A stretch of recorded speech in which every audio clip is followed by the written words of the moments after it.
So this is Sarah. She taught at IH Bydgoszcz a while ago. Sarah, when were you here? 2016? Yeah, I left in 2019. Cool.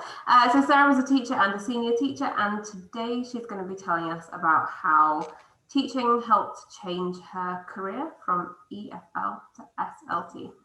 Okay. Over to you, Sarah. All right, lovely. Thank you for that introduction, Ruth. Okay, so yeah, Ruth has already introduced me. I was based in Poland for 3 years, and after that I moved to London. This morning I'm in sunny Bermondsey, southeast, and I'm hoping that the weather's going to hold. It's been a long time coming. So I was a teacher, and then about halfway through I became a senior teacher. I taught young learners, teens and adults. So I think the age range was from about 6 to 60. And I really like working with all ages. So after I left Poland, I briefly taught in London before retiring at the grand old age of 26. I'm now studying for a master's in speech and language sciences at UCL. So before I get going, a couple of disclaimers. So my experience is very much UK based. I don't really have much understanding of how training works in other countries. Indeed, the role of the speech and language therapist can be quite varied throughout the world. So yeah, this is just about my experience. And also things seem to be going pretty smoothly so far. But as I just mentioned, this is kind of my first time doing any kind of presentation via Zoom, bar a disastrous one where my internet cut out halfway through. So there seem to be some robust systems in place though. So yeah. Right then, I'm not going to work you too hard during the session, but before we get going, I'd just like to get some ideas from you about what do you think a speech and language therapist does, and why might someone need to see a speech and language therapist? It's not a test, any and all ideas are welcome. If you'd like to type them in the chat or just turn your microphone on.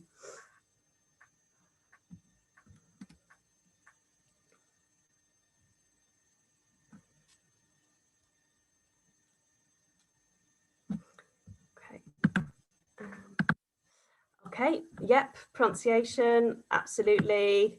Oh yes, Char, help with swallowing, absolutely. One of the less common areas, less commonly known areas that speech and language therapists might work in. Yeah, so yeah, if you've not learned IPA, then you can come to a speech and language therapist. But yeah, so speech sound difficulties are definitely one of the best known areas that speech and language therapists work in. Okay then, so let's have a look. I've included this quotation from the Royal College of Speech and Language Therapists, who kind of summarise it much better than I can. Oh, sorry, there's one more thing coming through on the chat. Yes, exactly. Yeah, to have a good go at yeah, the psychological elements of language as well. So, so speech language therapists work with all ages from birth, from cradle to grave, some might say. So you might work with babies, children and adults who have difficulties in communication, as well as eating, drinking and swallowing, as Shah mentioned. So this might include assessment along with intervention and working out plans that are personal to the individual. Okay. So I'm not going to go into too much detail about all of these, but the two groups of difficulties that speech and language therapists broadly work with are those with developmental difficulties. So that's those who have difficulties which are apparent from birth or during childhood, and acquired difficulties. So some developmental difficulties include, yeah, those speech sound difficulties, which I think is the one that therapists are best known for, along with stammering, which is again, I think quite well known. There's also a lot of work with people who have learning disabilities and social communication difficulties like autism, along with work with the deaf and hard of hearing community, and down to kind of conditions like cleft palate and movement disabilities. So acquired difficulties come about due to illness or accident, aging and other degenerative conditions, or a new functional need. So this might include stroke, traumatic brain injury. It could also include mental health needs like dementia. Another area is voice work. So and that includes work with transgender people. Okay, so very briefly, speech and language therapists work in a range of settings. So these are schools and nurseries in the community, along with clinics, and acute settings like hospitals. You might also work in people's homes and care homes. And a particularly interesting area, I think, is work in the criminal justice system. Approximately 60% of young offenders were found to have a speech, language and communication need, which might be undiagnosed. So the speech therapists do a lot of work with young offenders and in courts as well. Okay, so again, it's very UK centric, but there's a few pathways to becoming a speech and language therapist. So you might be organised enough to know exactly what you want to do as a teenager and decide to go on an undergraduate course. For the rest of us who come to the profession a little bit later, there's also options for master's courses. And this is the one that I'm doing at the moment. So it's 2 years and it's intensive. So it's spread over 25 months with lengthened term times, quite a lot of intense study, but I'd like to kind of underline that I've also found it really enjoyable in many ways as well. To get onto a course, you need to have experience working with people who have communication difficulties. So for example, I was a teaching assistant in a school for children with profound and severe learning disabilities. I'd like to point out as well that one of the more attractive elements of retraining is that you're eligible for an additional student loan if you do a master's after doing an undergrad course. And you're also eligible for a £5,000 training grant, which you don't need to pay back, for studying on a healthcare course, and that's for each year of study. So apprenticeships were supposed to start, I think, last year, but unfortunately they've been delayed due to COVID. I don't know much about this, but my understanding is that you can train over a period of 4 years or so whilst earning money. So that's quite a good option. Okay, so a whistle-stop tour of what you do on the course. It's very, very interdisciplinary and really varied. So perhaps one of the more obvious areas is studying linguistics, which actually is the area that I've found most challenging on the course, although really interesting as well. So statistics as well. I seem to have put the two first that I found most difficult, but yeah, so an understanding of statistics is vital for kind of carrying out research as part of the course. Psychology as well, some more sciencey bits like anatomy and physiology and acoustics, along with phonetics and phonology. You do have to learn about, IPA, which is the International Phonetic Alphabet, which was quite an undertaking. I had to learn 120 different phonemes, but I found it quite interesting as well because I'm a bit nerdy about these kind of things.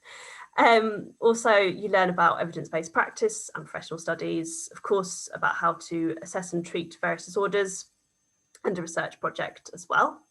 So my favourite part of the course, and I think this is the same for many people, is the placement aspect. So so far, I've had one ongoing placement. I've been based in a mainstream school. I was there for 4 months, going in a day a week, and I really enjoyed that. I'm currently in the middle of my block placement. So this has been really different to anything I've ever experienced. I was really ready for something that wasn't schools based. So luckily, I got placed in a large London hospital. So I'm working in an acute setting with children who've had brain injuries, strokes, head and neck cancer, perhaps. And also I've been working with babies and premature babies as well. So my youngest that I've worked with is no longer 6, but actually 4 days old. So yes, as I've mentioned before, it has been mostly on Zoom for my year group, but we're hoping we'll be able to go in a bit more next year, and we'll just have to see. Okay, so although teaching wasn't for me in the end, I feel like I got so much from working at IH, and I think I wasn't entirely sure how much of what I had done would be transferable to my new career, but I've been really happy to say that a lot of the things that come from working at a professional school teaching English can be transferred over to working as a speech and language therapist from my perspective as a trainee. So the ability to work with all ages is really useful. Although most speech and language therapists do specialise in either children or adults, on training you do have to have a go at working with everybody. So that's certainly useful. Time management in and out of class, really. I think being able to manage a lesson and being able to manage a session have a lot in common. I've particularly found that years of writing my timings on my plan have been quite useful in planning intervention sessions as well. So yeah. Materials design. I had no idea until I started doing my course how useful I would find this. All the years of level meetings, doing the young learners course, and basically just all of the informal chats I had in the staff room about whether or not the picture that I had picked was going to be appropriate for the age group that I've selected has come in so useful to me. When designing materials for use in speech and language therapy sessions.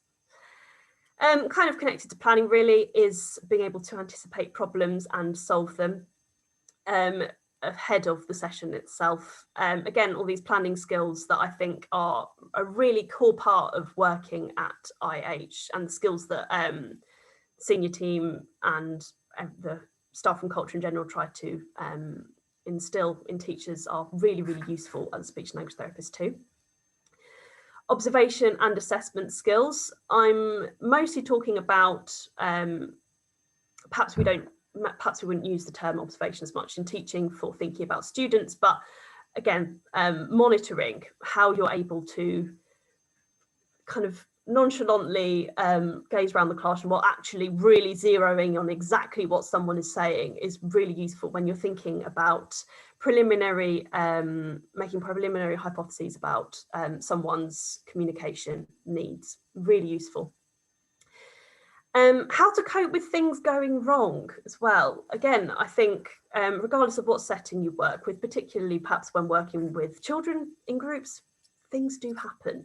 And I think being able to kind of see that as part of a learning process is something that I've really learned at IH, and I think has been really useful to me on placements. Connected to that, behaviour management as well. I think I learned from some absolutely amazing people at IH how to kind of make this work.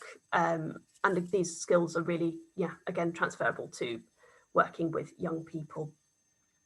Reflective practice is, I think it's really important in lots of jobs, but I think when you're training to do anything kind of vocational, I think being able to try and look as objectively as possible at what you're doing and think not only of things to work on, but on the positives. It's definitely something that I worked on a lot at IH.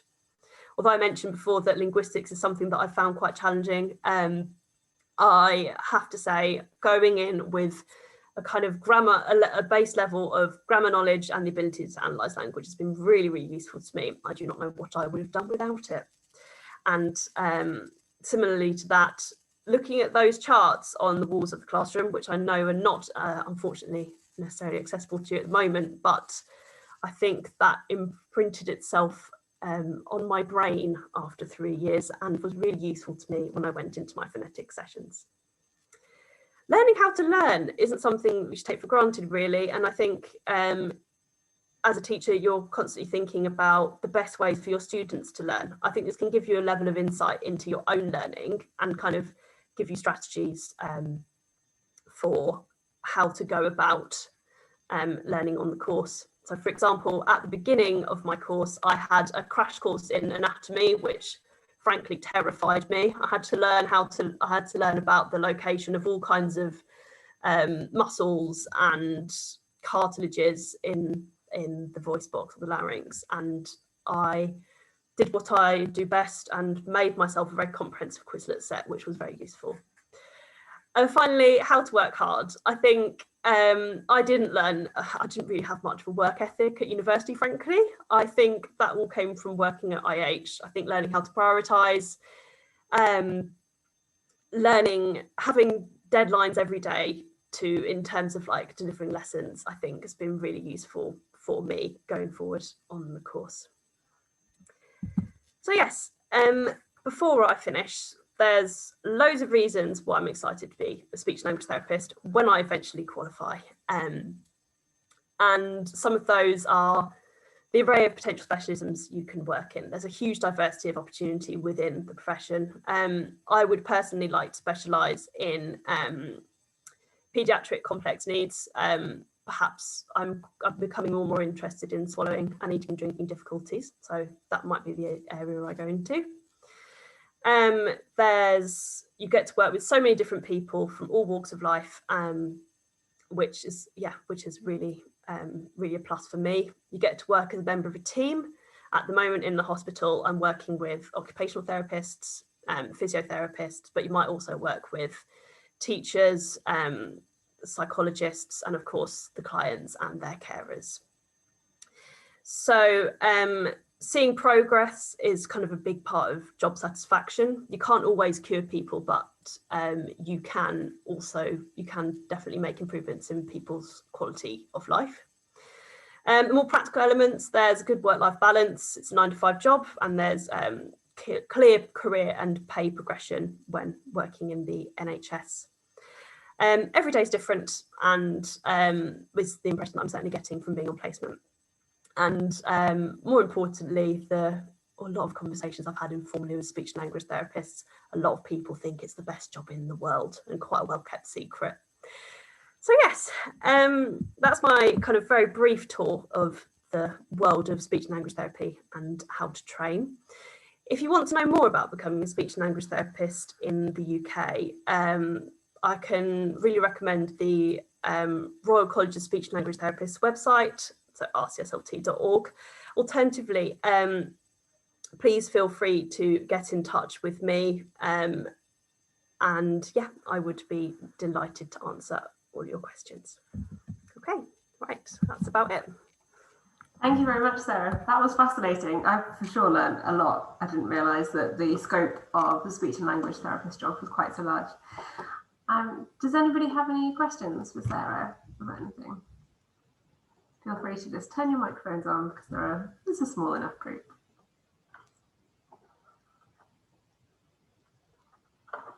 Maybe some processing time. People might have some questions later. I just wanted to say that it was really interesting, and and for me, I mean, maybe it was obvious, but the connection between starting with teaching English as a foreign language and then moving on to what you are doing at the moment, it's like a normal in a way extension of what we've done here, yeah, which is fantastic. Thank you. Yeah, very good, very interesting. Thank you. Yeah, I think throughout the course, it's really kind of, there's been lots of moments where I've sort of thought, this has been kind of something that I've been doing for a while, but it's a different kind of way of working. But I think the core is working with language and working with people, which is something I've really liked about both teaching and speech and language therapy. Right. Anybody else have any questions that they wanted to ask? There's one from Shah in the chat. Oh. Yes. So I have yeah, so whether or not I'd like to specialise with children or adults. I'm trying to keep an open mind because I've got a whole year of, I've done my first year, which was largely about working with children, but and then next year I'm going to be working with adults. But I think I'm pretty sure that I'd like to work with children in special schools.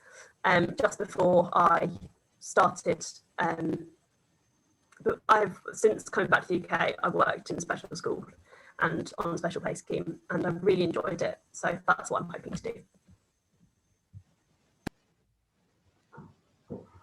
Cool. In that case, Sarah, thank you. Have you got another one? There's one question from Daniel. Great question about the transition from being a professional to being a student again.